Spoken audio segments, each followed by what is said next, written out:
Hey, what's going on, everybody? All right, so this is day 6, and I am going to be doing more uploads as I go back through my entire trip from the information that I've recorded and then moving forward, so that those who are interested in getting information and really wanting to know, a little bit more about the FUE procedure, then definitely you would want to subscribe to my channel. If you found my information useful, you will want to hit the thumbs up so that the algorithm can pick up and others can get the information as well. So far, like I said, day 6, this is what it's looking like. My face is still heavily swollen, as is to be expected.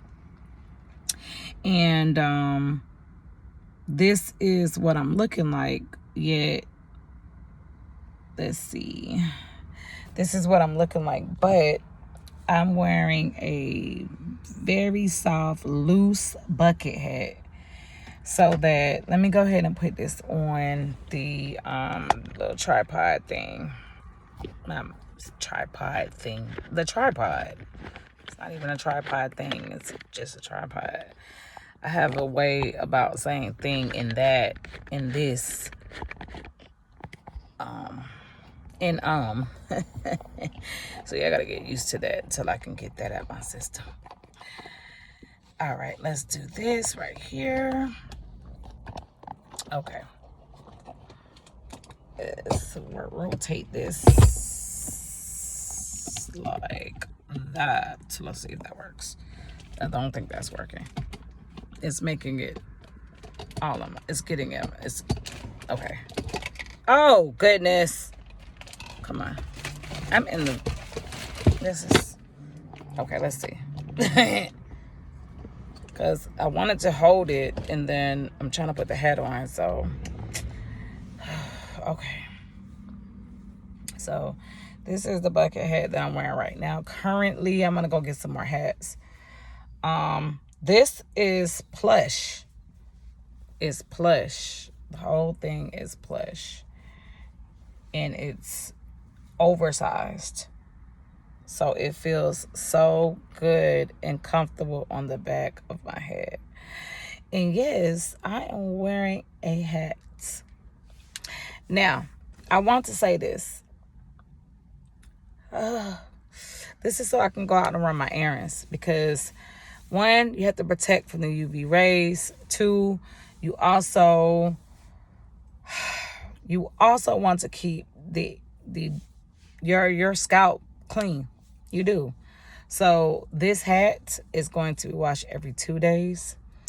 I believe that is a realistic schedule for myself. And I'm going to hand wash it and hang dry it. So that's how that's going to go. Now, day 6, what do I feel? Because it is early morning. I still feel much sensation in the donor area, and it still is stinging. I use some Dermaplast. I'm going to show you all a bunch of stuff that I used. I also had picked some aloe vera plant up yesterday. I'm going to apply that on the donor area as well for cooling, and also a healing property to ensure that I'm putting on something that is going to allow it to heal. Okay, so let me go ahead and take this back off so y'all can see the situation, right? Because that's what we want to know. We want to know the situation. We want to see. We want to know and see. Okay, so if you look like really close, that is where I had a previous surgery, and I will go into details about that at a later time. And as the channel grows, I'll be able to insert that video into a suggestive video so that it's easier for you to find. Until then, you're going to have to either wait until I upload it and search for it for yourself, because I am new to doing all of the editing and stuff like that with YouTube. Okay, so another thing is I have deep set eyes. My eyes are puffy, like I said, as the edema, the swelling is running down my face. Now, I already have a double chin, always had since I could remember. Okay, so that's not the thing. It's more so my face. My face is more sunken here and sunken here. Like, I have deep set eyes. For the MUAs out there and the artists, you already know what I'm talking about. Photographers, y'all are already aware. If you model and things like that, you're going to know. I'm into photography, and I believe it is marketing, photo marketing as well. You would know what I'm talking about. Okay, so let's talk about this hairline. Let's talk about it, okay? Because is it my favorite? No. Does it suit me? Yes. My face, my body, I am naturally hairy, very hairy, like woofy. So when they shaved off for the recipient area,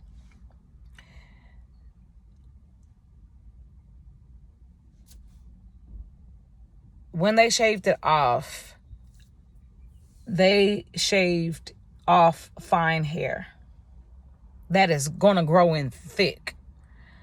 So when you go to Hevaclinic, they're going to draw their suggestive hairline based off of your skull shape, based off of your hair follicles, how many you have, okay, and the condition of your hair. For me, after she drew, I wanted to kind of tweak it myself. So my corners, I could have gone for a little bit more, but I have to keep telling myself, don't look at it right here. Look at it when you're healed. Remember what you drew, why you drew it, and I'm going to explain. And if you subscribe and stay with my journey, you're going to see exactly what I'm talking about for my situation. So closely, you're going to see these little hair, right? These hairs get thick.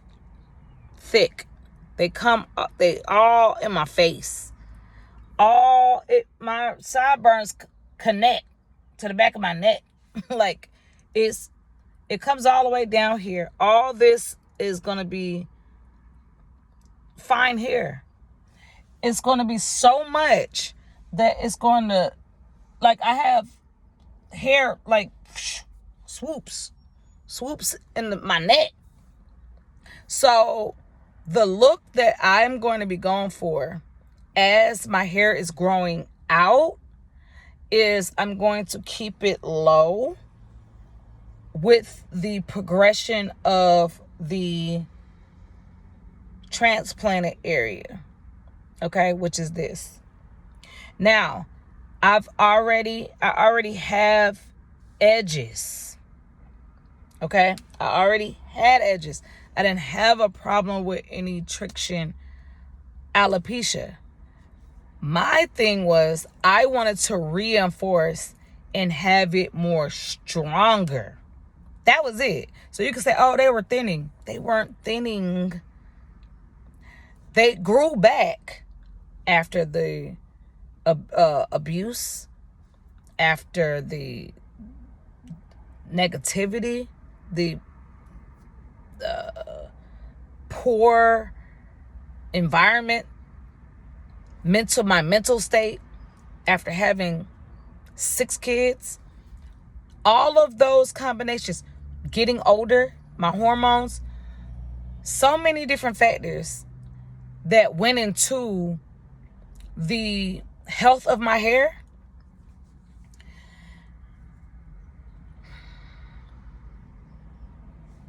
I would have preferred it be reinforced. Now, you say, well, if that's the case, then why would you go if you already had edge? I had edges that just weren't as strong as the rest of my hair. Now, I'm going to say some more and tell you why it wasn't as strong. In this area right here, this scar, it was clean. Like it was a line in this line. So anytime I would braid, do cornrows, I would brush forward this area and do little swoop doop. And this, I would just part my braid on the line so that it can blend in. I got tired of blending in. That's basically that's why I went, because I want to I'm at the point of my life, and I'm at the age of my life, seasoned enough, sauteed enough to where I'm like, look, I don't have time for all that. I cut my hair on and off from, I guess, 18 on up. So that's about 2004 on up. I've been cutting my hair on and off. I've been natural since I was 16. So that's about 2002. I've been natural. So that wasn't the thing. The thing for me was I always had a high hairline. And right where these lines are, here, I always had very thin hair there. So that's 3 different things going on. Okay? I'm going to say it to you like that. I'm trying to explain it the best way so you can get it. I had edges. No problem with the edges. However, I wanted them reinforced, meaning thicker, with the rest of my hair. Number 2, these corners right here never really were full, ever. Hereditarily, never full right here. Never. So the hair was fine. It would just lay there. Like when my hair grows, you're going to see the back of my neck and stuff. That's how my hair was just laying. Like it was dark enough. It laid flat enough for it to look good. However, when I started to go through all of the stuff that I was listing,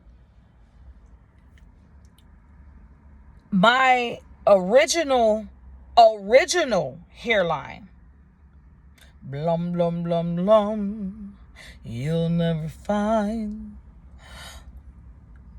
a hairline like mine. Yeah, when I went through all of that, look, it made it worse. When I say I respect the hairline, because I've been cutting hair since I was 14, right? So I don't play with any bit of the hairline. I respect the hairline because I am a part of the 5-6 young mate. 6 young mate. Attention. Yeah, it's up there. Salute. That's my hereditary trait. A high hairline. Always have been. I've known about hairline lowering, hairline advancement, the hair plugs is what they used to call it in Hollywood. Hair plugs, hair transplant. tomato. I've known about that since a kid.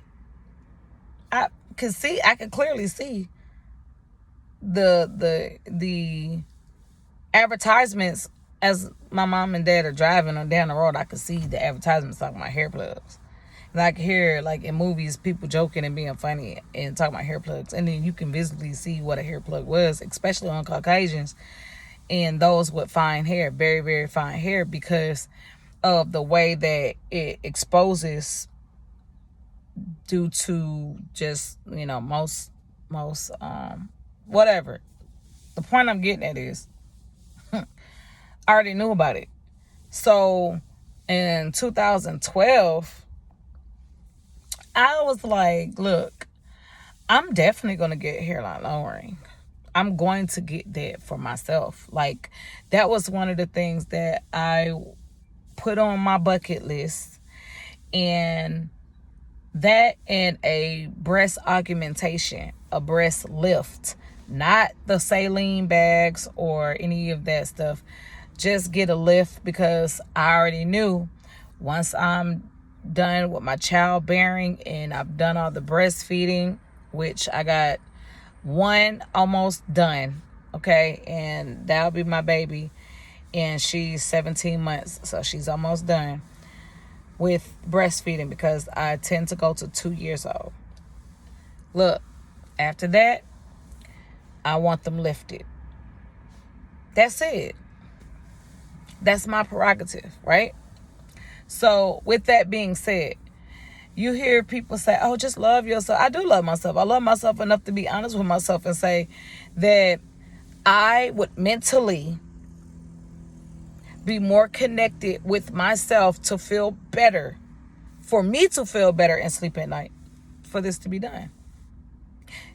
Hence, in 2012, I looked into getting the surgery.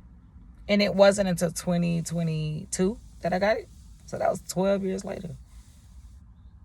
Okay? So once I did the first, then I came back and I flew out to Turkey.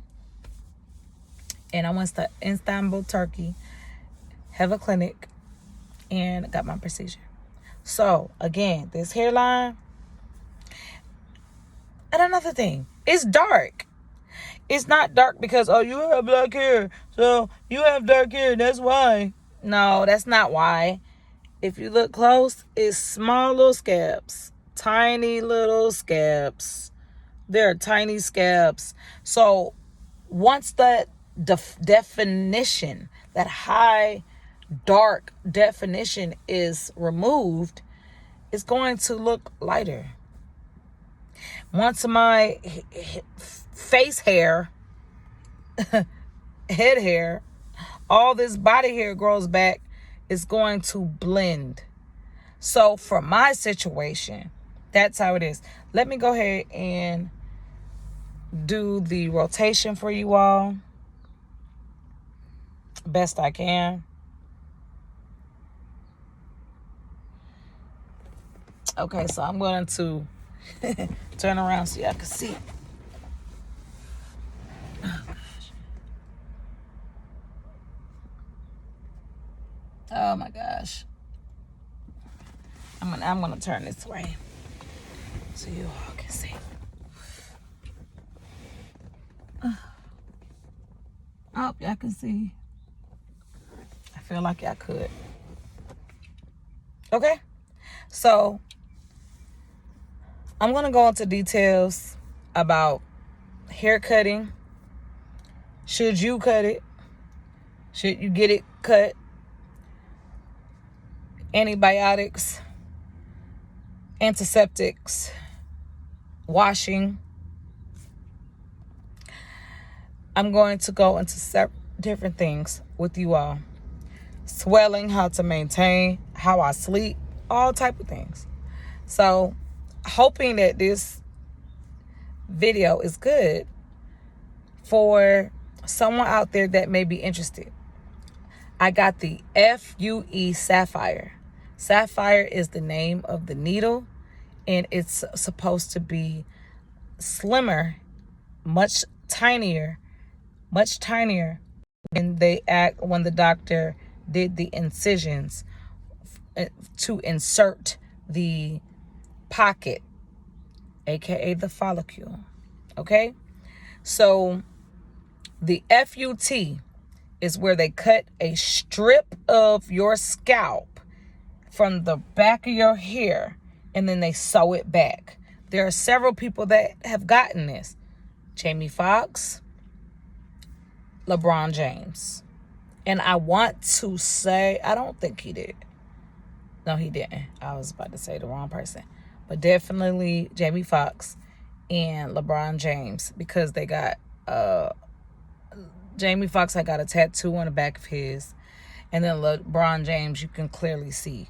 And there's so many countless others that got the FUT. The FUT procedure is outdated. If you see women that have gotten it and they say, well, I got all this hair and I'm not trying to go bald and all that, you don't have to cut your hair. But the area that they're going to put your transplanted, where they're going to transplant the follicle, okay, or the cup, as I was trying to explain to my son, the cup, where they're going to transplant and place the cup, they're going to have to cut that area because it has to be a clean slate as much as possible. So do your research. Number 2, the FUT. They're just going to sew it back up. Look, typically when you get a cut, it's trauma to that area. It's scar tissue. So under the surface, it's like the iceberg. You can see a tip of it, but all this is going on under the water. All this is your scalp, and this is what you see. But all this is under here. That's scar tissue. All this is scar tissue. It's scar tissue. Not this, but this is scar tissue. All that, and then you expect hair to go through that, it's not going to go through there. So you'll have a long line with your hair over it. You got to say goodbye to certain hairstyles, yada, yada, this, yada, yada, that. Oh, well, I'll do it for some edges. I'll do it because of this bald spot. Do it then. Just know that the FUE and the FUT are supposed to have the same outcome when it pertains to the transferring of the cups so that hair can grow there where they put the cups, the location of the cups, so the cells can self-regenerate.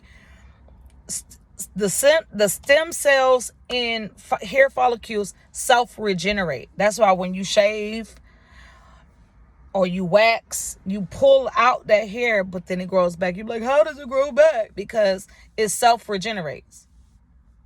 So the cup is dug, inserted, okay? It's cut, it's inserted, and it grows the hair, okay? Yet the FUT is outdated.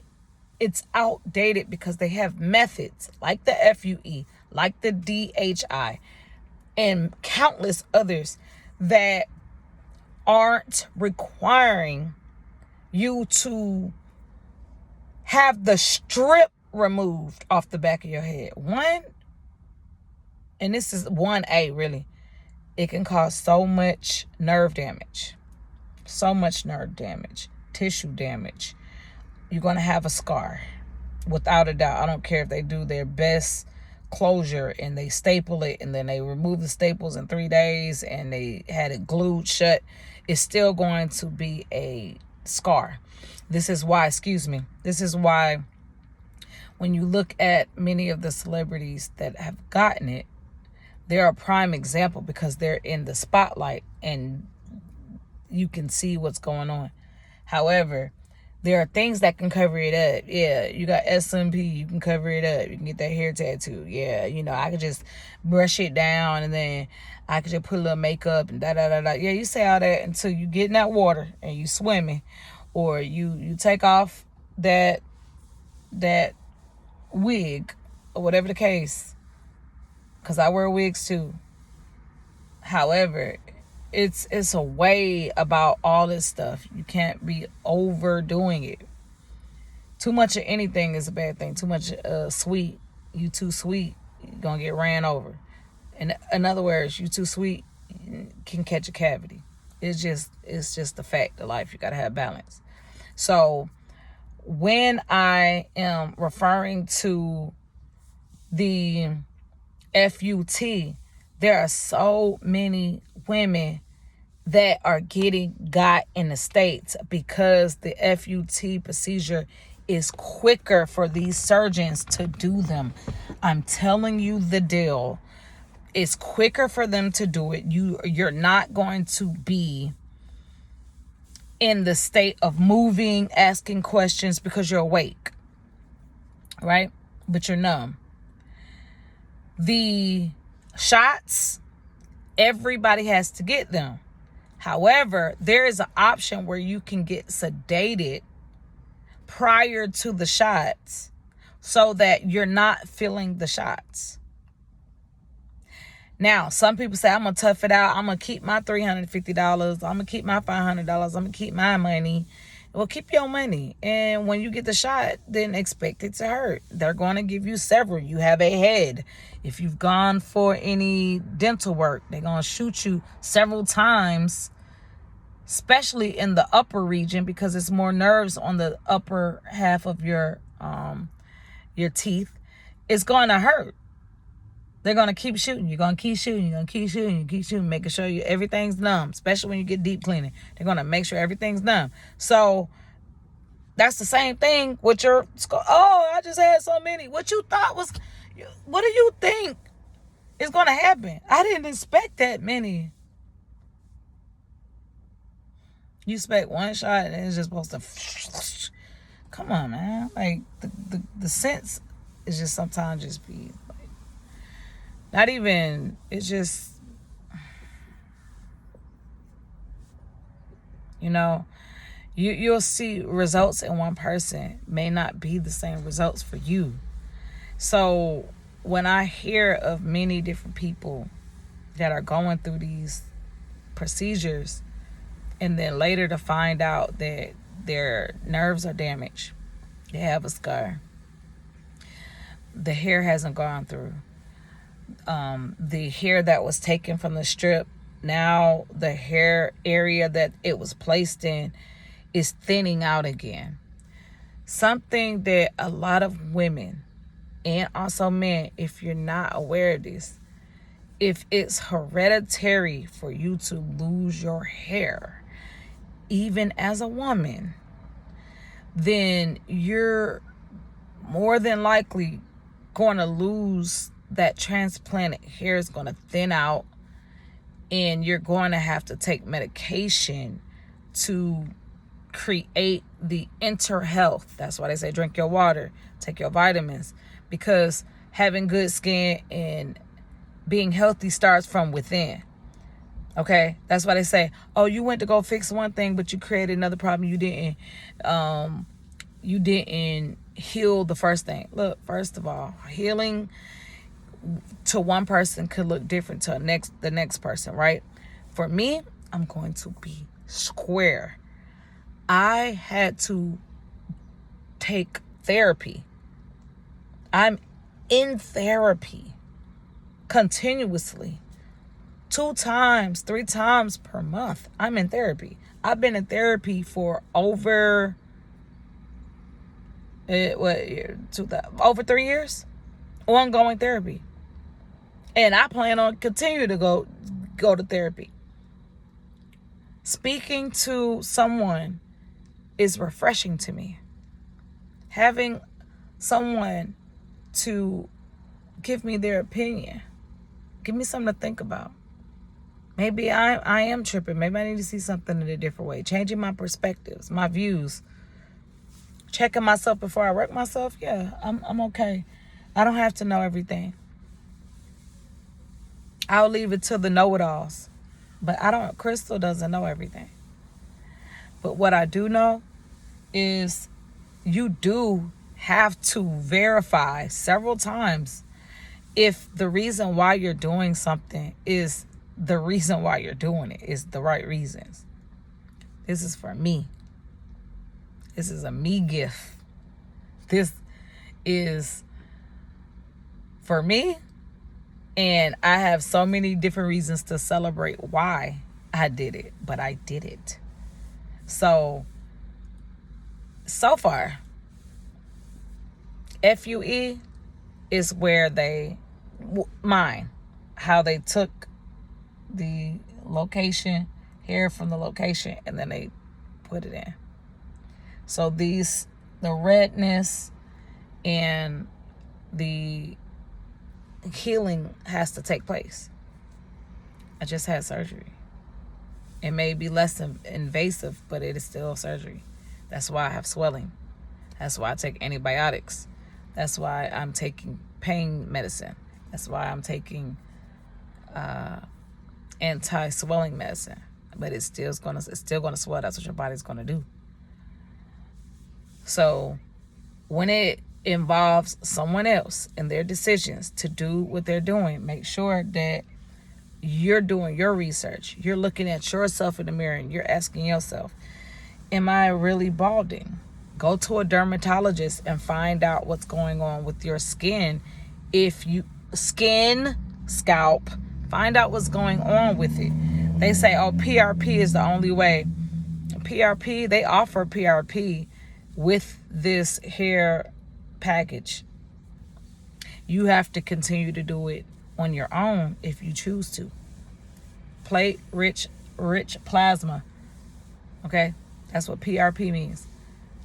It's supposed to boost collagen and provide more circulation to areas. You can get PRP in your face. It's your blood. Not rubbing it on the surface where some people was doing some old other stuff about 7-10 years ago. They was rubbing menstrual all over their face. Like, it's just, some people eating placenta and all this other placenta pills and eating placenta of an animal, thinking it's eating their own child's placenta, talking about they got nutrients and vitamins and, give me my placenta and all this. Look, do what you do. Just be informed if it's best for you. That's what I say. So, FUT should be outdated for many women because that scar that it leaves behind, if it's a hereditary situation, not just taking a client's word, telling them, I got traction alopecia. No, when I went to Heva, the doctor was like, so what is your situation? Like, why, like, you don't need to be here. Like, why are you here? The patient coordinator was saying it the same thing, like, why are you here? And I was like, well, I just want reinforcement and I want my hairline slightly lowered so that it can go with the first procedure that I had because I was born with the hereditarily high hairline. So they're just looking like they see traumatic situations. So my thing is like, okay, but if this is something that I'm requesting that I want, this is what I want. So ensure they did it. Yet the thing behind it is she was like, oh, okay, well, so was it because of your hairstyles? Was it because of, traction alopecia? And I was like, no. If I wore braids, I can count on both hands how many times I wore braids, like tight braids. Because I'm tender-headed. Been tender-headed. That's why I started doing my hair when I was 8 years old, because I don't want nobody touching me. And I remember my sister braided my hair when I was 16, and I was crying like a whole child. Like, no. I'm sensitive. I know my skin. I know myself. Some people, oh, pain ain't nothing. I can eat pain for breakfast, lunch, and dinner. Okay, that's you. And dessert. Go ahead, girl. Not me. I'm okay with it. I'm okay with who I am. So the more you become okay with yourself, you'll be able to stay in your lane and have stuff customized to you and not customized to someone else. And for me, getting in that consultation and then the doctor continues to say, well, is it because of traction alopecia? You know, is it? Do you think it's... No, I'm not going to say yes, it's not because of traction alopecia. And I'm not going to lie and say, not that she was asking me to, but I'm not going to imply that I have traction alopecia so that other women can get this procedure. No, I'm telling those women that may have a high hairline, may have patches, may have gotten in a fight, got their hair pulled out, may have gotten into an accident, been in an abusive situation. There are several reasons why one would want to have their crown be the glory. Some people go through traumatic stuff to even have their hair cut, and they don't want to see themselves like that. It's daunting, you know, to see themselves like that. For me, like I said, I always been cutting my hair, so it's not that bad, you know. Yet, that's going to be for another upload. If y'all stay with me this far, y'all go ahead and click that subscribe button. Stop playing. And y'all stick around, all right? Until my next upload. Y'all stay beautiful. Stay blessed. Later.